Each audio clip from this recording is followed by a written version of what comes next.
আপনি ভাই তুমি ভাই আছো তা আছো এই মান সম্মান রাখো কোথা গেলে? না না হবে না কত হবে একদিন নেবে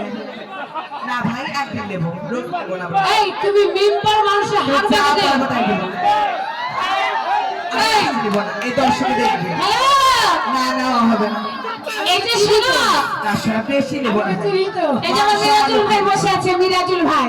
আমি বেশি নেব না 100 টাকা নেব ভাই তোমার কাছে 100 টাকা ঠিকাদার তা দেখো দিনে কি বলছে কেন ভাই তুমি দিলে করে দর্শকে দেখবে পরে দেখে ডালে ডালে ঘুমাতে রাতে নাম্বারটা দিলে কথা বলবো